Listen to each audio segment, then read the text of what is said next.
بعضكم لبعض عدو ولكم في الأرض مستقر ومتاع إلى حين۔ حصول برکت کے لیے درود شریف اللہم صلی علی سیدنا و مولانا محمد وعلى آل سيدنا ومولانا محمد كما صليت على إبراهيم وعلى آل إبراهيم إنك حميد مجيد وليصلي على نبينا صلى على محمد صلى على شفيعنا صلى على محمد صلی علی کریمنا صلی علی محمد صلی اللہ علیہ وسلم۔ اور ہم نے فرمایا تم اتر جاؤ، بعض تمہارا بعض کا دشمن ہے، اور زمین میں تم رہو بسو گے ایک مقرر وقت تک۔ اللہ اکبر۔ آج اس آیت کے اس جملے پر کہ بعضکم لبعض عدو، تمہارا بعض کا دشمن ہو جائے گا، زمین میں جاتے ہی تم ایک دوسرے سے الجھو گے۔ فرشتوں نے کیا کہا تھا؟ یسفک الدماء، یہ زمین میں خون ریزی ہوگی، قتل ہوں گے، فساد ہوگا۔ یفسک الدماء ونحن نسبح بحمدک، ہم تیری تسبیح بیان کرتے ہیں۔ تو جو بزرگ ہیں وہ فرماتے ہیں کہ یہ جو عداوت ہے اور دشمنی ہے، اس کی بنیاد کیا ہوتی ہے؟ ڈیرے دار بزرگ، بڑے لوگ، سمجھدار لوگ جو فیصلے کرتے ہیں جھگڑوں کے کہ یہ کیوں ایسا اس نے کہا اور اس نے اس کا جواب ایسا کیوں دیا، اصل وجہ کیا تھی، اس کا پیچھا پس منظر کیا ہے، اس کی وجوہات کیا ہیں، تو وہ ساری باتیں سمجھنے کے بعد انہوں نے فرمایا ہے کہ لڑائی کی وجہ یہ ہوتی ہے زن، زر، زمین۔ لیکن میں آج آپ حضرات کو ان تین کے علاوہ بھی کچھ بیان کر رہا ہوں کہ زمین میں سب سے پہلا فساد کون سا ہوا؟ حابیل اور قابیل کی جنگ ہو گئی۔ قرآن کریم میں ہے ایک نے دوسرے کو قتل کر دیا، قابیل قاتل نکلا اور حابیل مقتول ہوا، اور یہ دنیا کی نسل انسانی کی سب سے پہلی موت قتل سے ہوئی۔ سبب کیا تھا؟ خود غرضی۔ خود غرضی بڑا جرم ہے کہ آپ اپنا 100 روپیہ بچانے کے لیے دوسرے کی لٹیا ہی ڈبونا چاہتے ہیں۔ کوئی مرے کھپے اجڑ جائے، آپ کو اپنا الو سیدھا کرنا ہے، اپنی ہنڈیا چولہے پہ چڑھانی ہے آپ نے، یہ حرام ہے۔ میں بیان کرتا ہوں جتنے میں عرض کروں گا۔ خود غرضی عداوت کی وجہ بنتا ہے۔ انسان کو خود غرض نہیں ہونا چاہیے۔ جب خدا کا خوف دل میں آئے تو انسان خود غرض نہیں رہتا، اپنا مفاد سوچتا ہے کم، یا سوچتا ہے اپنا مفاد جتنا اس کا حق ہوتا ہے، وہ کسی کا نقصان نہیں کرتا۔ اور کبھی کبھی تو خوف خدا کا غلبہ ہو جائے، انسان اپنا نقصان برداشت کر لیتا ہے، کسی کا نقصان نہیں ہونے دیتا۔ اور جب اس کا عکس ہو جائے، برعکس ہو جائے، تو انسان پھر الجھ جاتا ہے، اس دنیاوی مفادات کے پیچھے یہ چل نکلتا ہے، ایسی دوڑ لگتی ہے جس کی کوئی بریک نہیں ہے، خود غرضی یہ عداوت کی وجہ بنتی ہے۔ آگے چلیں، حضرت نوح علیہ السلام کی قوم نے آپ کو 950 سال تک پتھر کیوں مارے؟ پتھر مار مار کے دفن کر دیتے تھے۔ اس کی وجہ کیا تھی؟ اس کا اصل سبب ان کا شرک اور کفر تھا۔ شرک اور کفر اتنا بڑا جرم ہے کہ حضرت سیدنا نوح علیہ السلام نے 950 سال تک پتھر برداشت کر لیے، لیکن ان کا کفر اور شرک برداشت نہیں کیا۔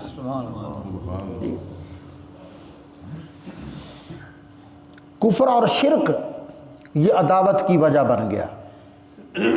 حضرت موسیٰ علیہ السلام اور فرعون کی لڑائی کیا تھی؟ اس کی کل 2 وجوہات بنتی ہیں۔ ایک تو 3 لاکھ بچوں کا قتل، حضرت سیدنا موسیٰ علیہ السلام کا راستہ روکنے کے لیے اس ظالم نے 3 لاکھ بچوں کو قتل کر دیا، یہ اس کا جرم تھا۔ آپ اس ظلم کے خلاف کھڑے ہو گئے۔ اور دوسرا اس کا کیا جرم تھا؟ وہ بندہ ہو کر اس نے خدائی کا دعویٰ کر دیا اور کہہ دیا آنا آنا آنا، میں۔ یہ جو انا ہے نا، انانیت، یہ بڑی بری شے ہے، یہ انسان کو برباد کر دیتی ہے، یہ انسان کے کان سے پکڑ کے تخت سے اتارتی ہے۔ انا نے فرعون کو کان سے پکڑا، تخت سے اتار کر دریائے نیل میں غرق کر دیا۔ یہ انا بہت بری چیز ہوتی ہے۔ حضرت ابراہیم علیہ السلام اور نمرود کی آپس میں عداوت کیا تھی؟ بعضکم لبعض عدو، ایک دوسرے کے تم دشمن بن جاؤ گے جاتے ہی زمین میں۔ نشہ حرام ہے نا؟ نشہ، حاجی صاحب بولیں، باقی کوئی بھی نہیں بولا۔ میں آپ کو یقین سے کہتا ہوں کہ نشہ حرام ہے، کہہ دو نشہ حرام ہے۔ تو صرف نشہ حرام نہیں ہے، جس چیز میں نشہ ہوتا ہے ہر وہ چیز حرام ہے۔ اگر تمہاری دولت نے تمہیں نشہ دیا ہے، یہ دولت حرام ہے، یہ دولت حرام ہے۔ اگر تمہاری بلڈنگیں، تمہاری کوٹھیاں، تمہاری زمین تمہیں نشہ دیتی ہے اور تم بندے کو بندہ نہیں سمجھتے، یہ حرام ہے۔ اتنی سی چیز اگر نشہ دے تو حرام ہے، اور اگر 100 مربع نشہ دے تو حرام نہ ہو، کمال کی بات ہے۔ ہر وہ چیز جس میں نشہ ہو، غصہ بھی کبھی کبھی نشہ دیتا ہے انسان کو۔ اس لیے بزرگ فرماتے ہیں ہر غصہ جائز نہیں ہوتا، بعض غصے حرام بھی ہوتے ہیں، کیونکہ اس میں انسان نشے میں آ جاتا ہے۔ اللہ اکبر۔ تو یہ نمرود کسی نشے میں تھا کہ میری سلطنت سے سورج طلوع ہوتا ہے اور میری سلطنت میں غروب ہوتا ہے، ہمارے جیسا کون ہے، ہم علیحدہ ہی ہیں کوئی۔ تو اس نے خدائی دعویٰ کر دیا۔ حضرت ابراہیم علیہ السلام کا اور نمرود کا کوئی زمین کا، کوئی زر زمین کا، کوئی باغ کا، کوئی کوٹھی کار کا جھگڑا نہیں تھا۔ حضرت سیدنا ابراہیم علیہ السلام نے اپنی جان کو، میں کہتا ہوں اللہ تعالیٰ کے راستے میں قربان کر دیا۔ آپ تصور نہیں کر سکتے کہ دنیا کا ایسا نشہ آور حکمران، نشے کی لعنت میں دھت حکمران، جس نے اپنے آپ کو خدا قرار دے دیا، اور ایسا خدا قرار دیا کہ اس کے ہر ملک کے ہر دارالخلافہ اور ہر حکومت اور ہر چوک میں اس کی شکل کے مجسمے بنتے تھے. کوئی کتنا ہی تیز رفتار گھوڑا کیوں نہ جا رہا ہو، اس وقت کے ہوائی جہاز گھوڑے ہی تھے جی، تو کتنا تیز رفتار گھوڑا کیوں نہ جا رہا ہو، جب چوک آ جاتا تھا اتر کر وہ نمرود کے مجسمے کو سجدہ کرتا تھا، پھر آگے جاتا تھا جی. یہ غرور حرام تھا جی. تو حضرت ابراہیم علیہ السلام نے نہ آؤ دیکھا نہ تاؤ دیکھا، نہ فائدہ نہ نقصان، کہ وقت کا حاکم ہے، عادل نہیں ہے، ظالم ہے، اس کو خدائی کا نشہ چڑھا ہوا ہے. لیکن اوپر آسمان تھا، نیچے زمین تھی، زمین و آسمان کے اندر ایک ہی ابراہیم تھے جو توحید کا پرچم لے کر نکلے جی، نکل کھڑے ہوئے. یہ نہ دیکھا کہ افواج اس کے پاس ہیں، طاقت اس کے پاس ہے، وسائل اس کے پاس ہیں، میں اکیلا ہوں. تو یہ جو لوگوں نے ایک بنایا ہے نا قانون، کہ اکثریت جو ہوتی ہے نا اس کا کہاں مانا جاتا ہے جی، وہ کیا بولتے ہیں جی، میجورٹی اتھارٹی. لے اور سنو جی، مشرق سے لے کر مغرب تک، شمال سے جنوب تک سارے مشرق تھے، میجورٹی تھی، لیکن اتھارٹی ابراہیم تھے. یہ قانون آ کر ختم کر دیا حضرت ابراہیم نے علیہ السلام نے، کہ یہ کیا ہوا اتھارٹی میجورٹی؟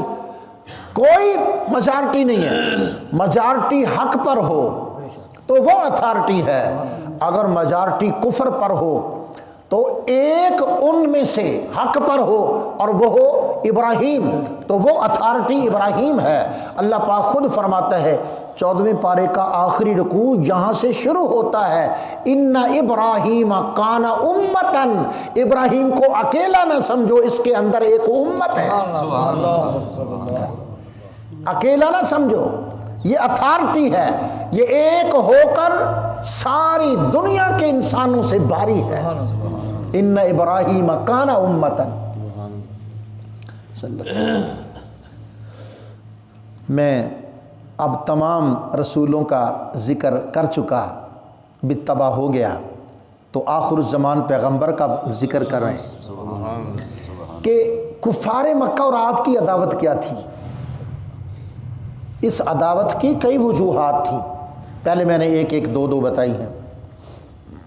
یہ اس کی کئی وجوہات تھیں. سب سے پہلا تو کفر اور شرک ہی تھا، یہ عداوت کی وجہ تھی. حضور کے بارے میں یہ نہیں تھا کہ ان کے ہوتے ہوئے اللہ وحدہ لا شریک کو چھوڑ کر بتوں کے آگے سجدہ ریزی ہو. حضور کو یہ منظور نہیں تھا. حضور کو ایسا نہیں ہو سکتا کہ محمد بھی زمین پہ ہو اور شرک بھی زمین پہ ہو، یہ ہو نہیں سکتا. ایک وجہ تھی عداوت کی، دشمنی کی. دوسری وجہ بچیوں کا قتل. پیدا ہوتے ہی بچیوں کو ماں باپ ایسے گمراہی کی لائن پہ چڑھا ہوا تھا معاشرہ، اندھا دھند دوڑ تھی جی گمراہی کی. اپنی دہیہ قلبی نے خود بیان کیا کہ میں نے یا رسول اللہ اپنی 17 بچیوں کو قتل کیا ہے، 17 بچیوں کو قتل کیا ہے. استغفر اللہ. حضور نبی کریم علیہ الصلاۃ والتسلیم نے انسانیت کو عزت دی ہے.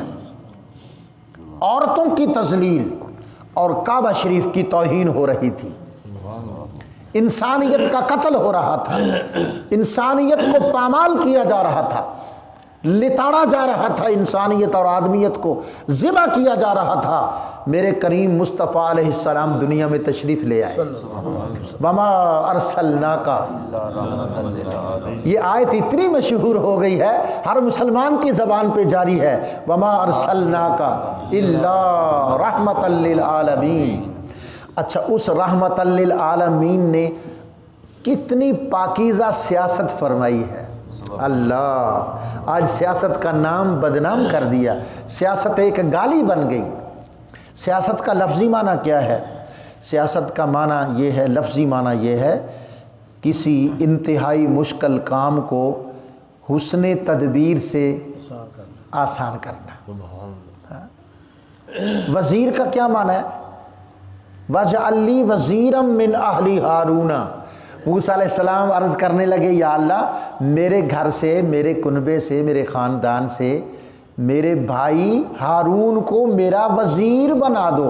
وَلَا تَزِرُ وَازِرَةٌ وِزْرَ أُخْرَىٰ، قیامت کے دن کوئی کسی کا وزر، بوجھ، وزر کا معنی بوجھ اور وزیر کا معنی بوجھ اٹھانے والا، بوجھ اٹھانے والا۔ ہمارے وزیر ہیں اپنا بھی بوجھ قوم پر لادنے والے۔ یہ الٹی گنگا بہ رہی ہے۔ اللہ اکبر۔ وزر بوجھ اور وزیر بوجھ اٹھانے والا، جو قوم کے درد بانٹے، جو مسائل، دشوار مسائل کو حل کرے، آسانیاں پیدا کرے۔ تو وزیر ہونا بڑی مبارک بات ہے، لیکن جب وہ ہارون جیسے ہوں، جی خلیفہ ہونا بڑی بات ہے جب وہ آدم جیسا ہو، خلیفہ ہونا بڑی بات ہے جب وہ داؤد علیہ السلام جیسے ہوں، خلیفہ ہونا بڑی بات ہے جب وہ خلفائے راشدین جیسے ہوں، عمر بن عبدالعزیز جیسے ہوں اور حضرت امام حسن جیسے ہوں۔ نہیں سبحان اللہ اونچی آواز سے کریں۔ لوگوں کو علم نہیں ہے حضرت امام حسن نے کتنی بڑی قربانی دی ہے۔ ہمیں یہ تو پتہ ہے امام حسین نے کربلا میں کتنی بڑی قربانی دی ہے، یقیناً وہ بہت بڑی قربانی ہے۔ ہماری پہنچ سے، ہماری سوچ سے، ہمارے جذبات سے، ہمارے علم سے، ہمارے حوصلے سے پہاڑ کی چوٹی بھی جو ہے وہ کمزور پڑ جاتی ہے۔ امام حسین پاک کی قربانی پہاڑ کی چوٹیوں سے بھی اوپر نکل جاتی ہے، لیکن امام حسن کی قربانی کا بھی تذکرہ ضرور کرو اور اس کو بھی لوگوں کو بتاؤ۔ لوگ ایک بالشت جگہ نہیں چھوڑتے، مر جاتے ہیں۔ زمین پہ تنازع ہو گیا، پانی کے 1 منٹ پر بندے قتل ہوتے ہیں یا نہیں؟ ایک درخت یہ میرا ہے، وہ میرا ہے، جی قتل ہوتے ہیں یا نہیں؟ آپ کے علاقے میں ایسی وارداتیں ہوئی ہیں۔ حضرات ذی وقار کوئی ایک بالشت، ایک گٹھ اپنی جگہ زمین کی چھوڑنے کے لیے تیار نہیں ہے۔ امام حسن نے امت کو جمع کرنے کے لیے، اکٹھا رکھنے کے لیے 2 بر اعظم چھوڑ دیے تھے۔ 2 بر اعظم پر حکومت تھی، 2 بر اعظموں کی حکومت حضرت امام حسن نے چھوڑ دی تاکہ میرے نانے کی امت میں تفرقہ نہ پڑے۔ یعنی اتحاد امت اتنا ضروری ہے کہ امام حسن پاک، مفتی امام حسن کا فتویٰ یہ ہے کہ اگر میرے بھائیوں تمہیں 2 بر اعظم کی حکومت چھوڑنی پڑے، اس امت کو اکٹھا رہنے دو۔ ہم چھوٹی چھوٹی باتیں پر یہ جائز ہے نہیں جائز ہے، کمال کی بات ہے، کوئی ادھر پھر رہا ہے کوئی ادھر پھر رہا ہے، کمال کی بات ہے جی۔ تو میں عرض کروں، میرے کریم آقا نے سیاست فرمائی، پاکیزہ سیاست، کہہ دو سبحان اللہ۔ پاکیزہ سیاست کیا تھی؟ سرکار علیہ السلام دیکھ رہے تھے یہ حسن تدبیر کے ناخن سے گرا کھلے گی، یہ ایسے یہ مسئلہ حل نہیں ہوگا۔ کیسے میں سمجھاؤں ماں کو کہ بیٹی کو نہ قتل کر؟ وہ کہے گی تینوں کی پرا ہو، پتر ساڈا بیٹی ساڈی تینوں ایویں، تو میں کیسے دخیل ہو سکتا ہوں؟ نہیں، یہ بڑا مشکل کام ہے۔ اس کشتی کو ایسے ساحل نہیں ملے گا، بہت اس میں محنت کی ضرورت ہے۔ میرے کریم آقا نے زمین پر محنت نہیں کی ہے، انسان پر محنت کی ہے۔ انسانوں پر محنت کرو، انسانوں کے ذہن بدلو۔ میرے کریم آقا نے زمین نہیں خریدی، انسانوں کو خریدا ہے، انسانوں کو انسان بنایا ہے۔ کس طرح؟ میرے کریم آقا نے 40 سال خاموشی سے گزار دیے کہ لوگوں کو یقین ہو جائے کہ یہ جو بات کہے گا وہ سچی ہوگی۔ صداقت کی تلوار لے کر حضور نکلے، 40 سال تک چھپ کر رہے غار حرا میں کہ مکے والوں کو یقین ہو جائے کہ محمد جب کہیں گے، جو کہیں گے، جیسے کہیں گے وہ سچ ہی سچ ہوگا، اس میں دور کا بھی امیزش نہیں ہوگی کسی جھوٹ کی۔ یہ سچا ہے اور سچا اس کا سچائی، ایک بات۔ دوسرا امانت داری، حضور نے سیدہ خدیجہ کا مال بیچا اور خریدا اور بیچا اور خریدا تو دھوم پڑ گئی مکہ مکرمہ میں بھی، عرب میں بھی اور ملک شام میں بھی، کہ دنیا والوں ایک تاجر ایسا ہے جو جھوٹ نہیں بولتا اور اس کا نام محمد ہے۔ دھوم پڑ گئی، دھوم پڑ گئی۔ یعنی تبلیغ کا ایک مرکز تو مسجد ہے، لیکن دوسرا مسجد منڈی بھی ہے۔ اسلام کی تبلیغ کا دوسرا مرکز کون سا ہے؟ منڈی ہے۔ یہ بھی اسلام کی تبلیغ کا مرکز ہے۔ اچھا، پھر حضور نے کیا کیا؟ یعنی صداقت اور امانت داری، صاف ستھری پاکیزہ تجارت، یہ ذریعہ بنا دین اسلام کی تبلیغ کا۔ اور تیسرا حضور نے کام کیا کیا؟ درگزر۔ درگزر، بڑے بڑے جملے کسے لوگوں نے، حضور برداشت کر گیا۔ کیوں کہ چھوٹی چھوٹی باتوں پر میں الجھتا پھروں، میں نے تو بڑے بڑے پہاڑوں کو سر کرنا ہے، بڑی بڑی چوٹیوں کو سر کرنا ہے۔ یہ چھوٹی چھوٹی باتیں کہ محمد سے مذمم کہہ دیا، پاؤں میں کانٹے بچھا دیے، جاتے کو دھکا دے دیا، سجدے میں تو اونجری پھینک دی، یہ گھٹیا حرکتیں۔ حضور ان حرکتوں کو خاطر میں نہیں لائے، کہیے صلی اللہ علیہ وسلم، کیونکہ ہم ان چھوٹی چھوٹی چونچلوں میں اجلیں تو ایسا نہیں ہے۔ پھر حضور نے کیا کیا صلی اللہ علیہ وسلم؟ آقا علیہ السلام نے معاف کرنے کا طریقہ اختیار کر دیا کہ ان باتوں سے ذرا جو اونچی باتیں تھیں ان کو حضور نے معاف کر دیا۔ مثلا کسی نے آپ کے زہر میں کھانا دے دیا تو حضور نے اس کو کھانے میں زہر دے دیا تو حضور نے اس کو معاف کر دیا۔ حضور کے چچا کو شہید کر دی، حضور نے ان کو معاف کر دیا۔ لو جی، کیسی باتیں ہیں صلی اللہ تعالی وسلم۔ اور جن لوگوں نے ابھی تک ضد اور عناد کا لبادہ اوڑا ہوا تھا، ضد کی اینک چڑھائی ہوئی تھی، ان کو سرکار کی حقانیت نظر نہیں آتی تھی، سرکار علیہ السلام نے ان کو قرآن پڑھ پڑھ کے مسلمان کر لیا۔